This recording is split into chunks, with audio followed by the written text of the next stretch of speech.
Hi everyone, this is Yana and I'm back with another video celebrating Simon Says Stamp Reason to Smile release, which is all about spring and Easter. Let's go ahead and jump right in. I'll try to keep this video short. I'm going to be making a sweet Easter card today and we'll show you how to do some fun masking for your die cuts. Now, if you do hear some weird noises in the video, please never mind. I'm doing the voiceover while I'm on vacation in Sri Lanka, so there's a lot of wildlife and, well, they're pretty loud, so never mind that. I'm going to use two dies from the Wavy Scallop Stitches set to create hills for my card. I'll be die cutting one with the medium-sized scallops and another one with the large scallops. I have two pieces of white cardstock here and I'm just deciding how I want these dies angled so that I have the perfect hills for my card. I'm taping my dies down to the paper using a little piece of washi tape so that the dies will stay in place, and we'll go ahead and cut them out in my machine. And here they are. I really love the scallops here and that faux stitching. I think that makes those dies quite unique. So the idea is to have a pattern stamped onto these in green ink to look like grass. However, I only want the pattern to be stamped under the faux stitching. I'd rather keep the scallops white to make this card just, a little more special. I'm going to use some washi tape, some more washi tape. I've got some wide tape from my stash, and I will turn that into a mask. Masking paper can also be used for this, obviously, and even regular paper as well. Now, I don't have any masking paper, and since regular paper will need to be adhered in some way, and I don't really want to spend too much time doing that, I'm using wide washi tape here. So I'm going to adhere my washi tape onto the die and make sure I cover the scallops completely. It's important to have the scallops covered, as this is what we're keeping white or masking in this particular case. This was a little bit confusing for me when I was trying to figure out how to do that masking, so that's why I'm pointing out that it's important to cover the scallops. Once I have the washi tape adhered, I'm going to use my scissors and cut the excess off. What I need here is actually the curve. I don't need to cut out the scallops, I just need the curve line. And this curve is identical for all three dies from the Wavy Scallop Stitches set, so I'll only need one mask for this card and I'll use it twice. Another way to create this mask is to just trace the die with a pencil onto, say, masking paper or regular paper or washi tape adhered onto something and cut it out. This actually might be easier, but I only thought about it now, and obviously it's too late to do that for me. Now that I have the mask ready, I'm going to go ahead and adhere it onto my die cut hills, covering the scallops and the space above the faux stitched line. And once I have the mask, I can go ahead and stamp the image or the pattern onto my hills.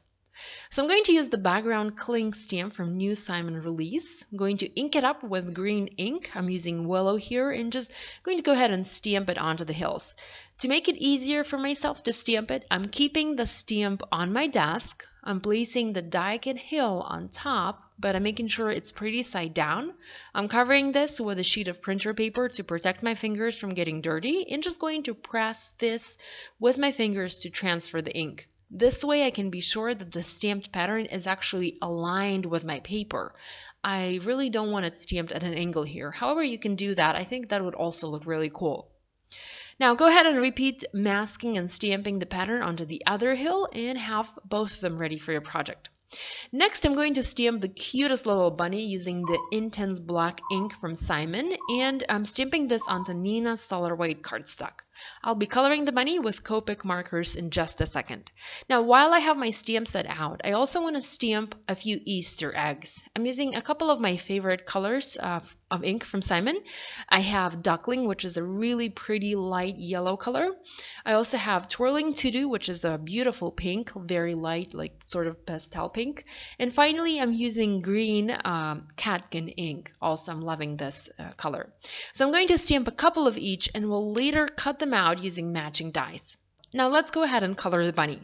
So I'm using Pale Fruit Pink E000 marker and coloring the entire image. Then coming in with a Skin White E00 and adding shading to a couple of sections. And lastly, I'm using Blush R20 marker to add some highlights and finish my coloring. There's nothing special here, just some basic Copic coloring.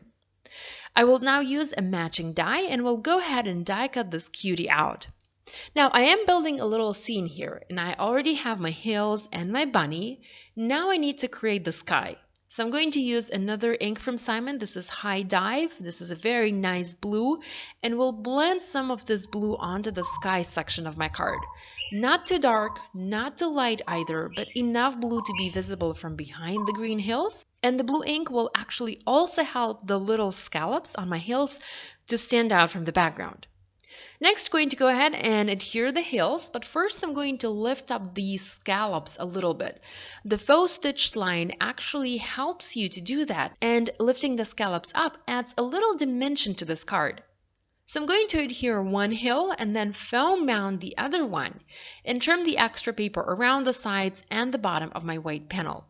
Now I can go ahead and start adding my bunny and my Easter eggs. I actually forgot to mention that I cut those out using the matching dies. I do like to have some elements popped up on my cards, so I'm using foam adhesive to foam mount the bunny. Now I'm adding a double layer to the top part of the bunny to compensate the difference in height in between the hills. I also want to add a few die cut churches just to fill in the background of this card. I have these two new church dies from Simon, and I'm going to cut both of them out of white cardstock. Now, I first only planned to add one, but by accident, completely by accident, I decided I need to have both of them there. One placed completely like straight, vertical, and another one slightly at an angle. So I also stamped a fun little Oh Hippity Hop sentiment in black ink and placed a few Easter eggs here and there. I'm going to first foam mount the sentiment, and then we'll start adhering the Easter eggs using glue and foam adhesive. I also used Ranger's Multi-Matte Medium glue to adhere the churches and added a tiny bit of foam adhesive to the top part of both churches to pop them up a little bit. So I used glue to adhere like the bottom part of the churches and used foam adhesive for the top part of the churches. So this finishes my card for today. I really love the new goodies from Simon. Here's actually another card that I shared the other day using the daffodil stamps and dies. I have more info for these two projects on my blog. Be sure to check that blog post out. Thanks so much for watching this video. I hope you liked it. Again, if you heard any foreign noises, please never mind. Please click the thumbs up button if you liked this video, and maybe drop me a comment if you like. And if you have a friend who enjoys stamping and die cutting, maybe also share this video with them. Thanks so much. I'll see you next time. Bye.